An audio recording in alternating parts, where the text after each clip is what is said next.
정말 억울하고 원통합니다. 저희 가족에게 어떻게 이런 일이 생긴 걸까요? 처음 부부의 세계라는 드라마를 볼 때만 해도 정말 저런 일이 있을까? 드라마에서나 나오는 일이겠지 했습니다. 그런데 정말 현실은 드라마보다 더하다는 걸 이제야 알았어요. 금지옥엽 키운 저희 딸을 다른 거 다 떠나서 착한 거. 인성 하나 보고 작년 10월 말쯤 멀리 포항까지 시집을 보냈습니다. 둘이 교제를 2년 정도 해서 저희가 알고 있는 모습 외에 사이에게 다른 모습이 있다고는 상상도 못했죠. 그러다 시집을 보낸 지 5개월 정도 지났을까요? 딸아이한테 연락이 왔습니다. 자기를 데리러 와달라고요. 포항에 내려가고 연락이 뜸했던 딸아이의 전화가 심상치 않음을 느끼고 그 저녁에 포항으로 바로 내려갔습니다. 사위의 바람, 간통, 게다가 결혼하고 나서가 아닌 결혼식 하기 몇 달 전부터 만나온 여자가 있었다고. 그럼 왜 결혼식을 한 거냐고 이혼하는 것보다 파혼이 나을 텐데 했습니다. 사위가 하는 말이 청첩장도 이미 돌려놓은 상태고 자기 부모 얼굴에 먹칠하는 것도 싫어서 그냥 예정대로 식을 진행한 거라고 합니다. 그렇게 생각이 어린 사람인지 이번에 알았습니다. 저희가 포항에 내려갔을 때도 그렇고 지금까지 사진은커녕 얼굴도 안 비치는 사람입니다. 딸과 사이가 결혼식 하기 전 몇 달을 장거리 교제를 했는데 그 결혼 준비하며 떨어져 있던 동안 사위한테 여자가 생긴 겁니다. 그런 믿기 힘든 말을 들으니 하늘이 무너진다는 게 이런 기분이구나 싶었습니다.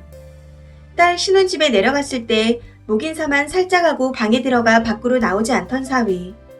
저희 집에 놀러와서도 땀이 많아 각방을 쓰겠다고 했던 일 등 서운하게 느껴졌던 사위의 행동들이 그제야 퍼즐이 맞춰지듯 스쳐 지나갔습니다.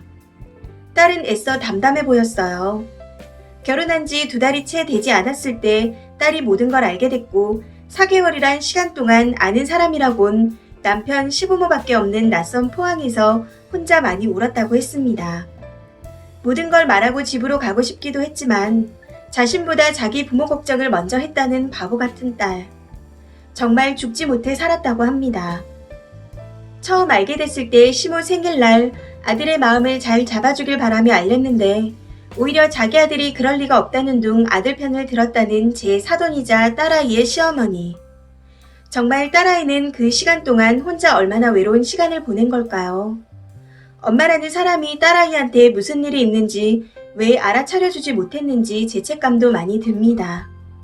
포항에 신혼집을 식 올리기 몇 달 전부터 구해놓았고 한 번은 혼수 들어오는 날 딸아이랑 포항까지 갔는데 사위 얼굴은 구경도 못하고 온 적이 있습니다.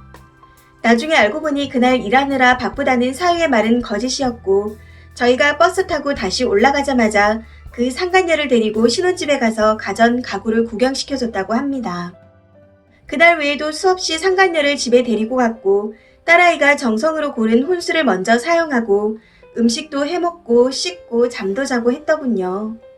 알고 보니 상간녀는 포항에서 꽃집을 하며 부케도 만들고 클래스도 하는 여자였습니다. 이것도 지금 와서 알게 된 건데 신혼집에 그 상간녀 홈웨어와 꽃집 이름이 적힌 화분 등을 일부러 집에 놓고 간 적도 있었습니다.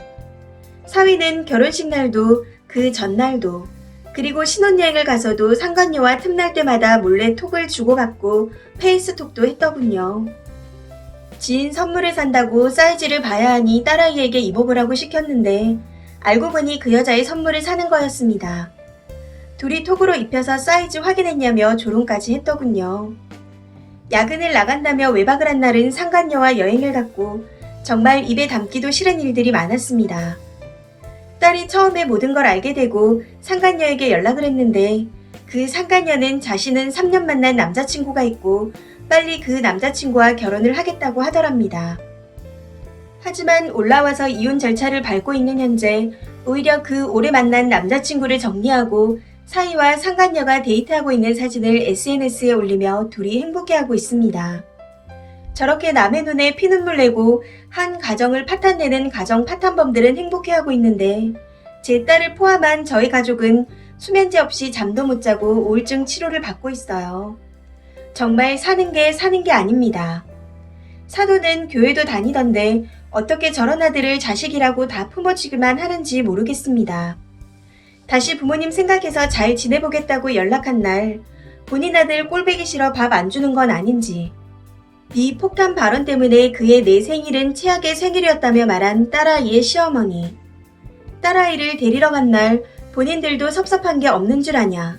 먼저 살갑게 연락 잘했냐며 며느리 도리를 운운하더군요. 정말 억장이 무너졌습니다. 가정을 파탄낸 상간녀가 가족의 달이라고 꽃집을 홍보하기도 하고 다른 신부의 행복을 빌어주는 부케를 만든다는 게 가당키나 한 건지. 저는 언제쯤 이 응어리가 풀어질까요? 죽지 못해 살고 있는 저희 딸은 앞으로 괜찮을까요? 추가입니다. 지난 글의 댓글들을 보고 놀랐습니다. 올릴까 말까 한 달 넘게 고민하다가 올린 글이었는데 위로해주시고 같이 분노해주신 거 모두 감사드립니다. 지금 딸아이는 집에 와 있는 상태이고 제가 곁을 떠나지 않고 챙기고 있어요.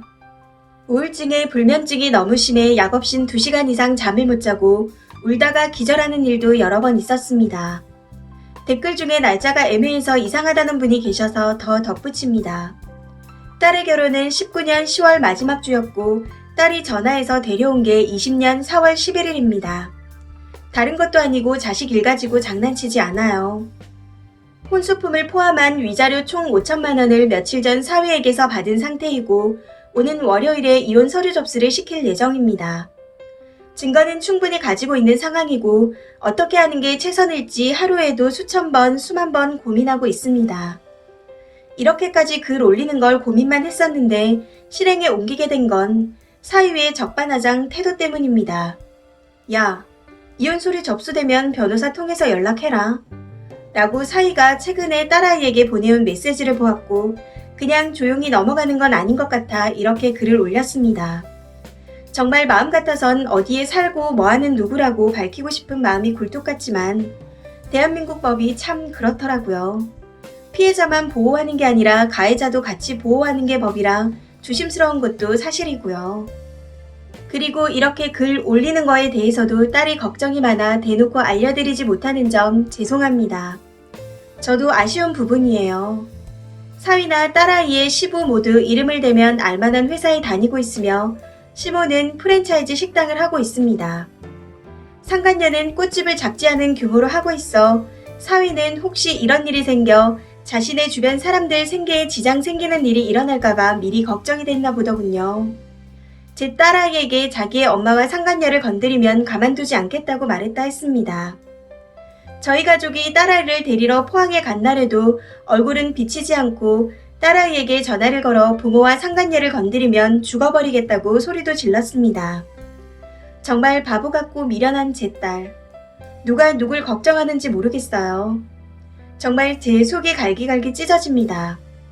제가 어떻게 해야 저희 딸을 지켜낼 수 있을까요? 댓글입니다. 첫 번째 댓글. 결혼 왜 한 거지 생각했더니 청첩장이랑 부모님 얼굴? 진짜 짐승만도 못한 인간이네요. 두 번째 댓글. 정신 나간 집구석이네요. 시애미가 그따구니 아들이 저렇게 망나니가 됐지. 3대가 멸했으면 좋겠어요. 어디서 발발이 같은 걸 낳아서 여기저기 피해주고 있는데도 죄책감도 없나? 세 번째 댓글.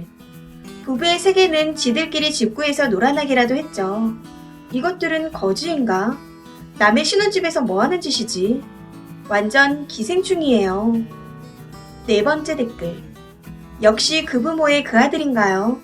그 와중에 살갑게 연락을 안 해서 서운해. 제정신인가? 이럴 거면 결혼을 왜 했냐고요. 너무 더럽고 충격스럽습니다. 이 사연은 여기까지입니다. 시청해주셔서 감사합니다.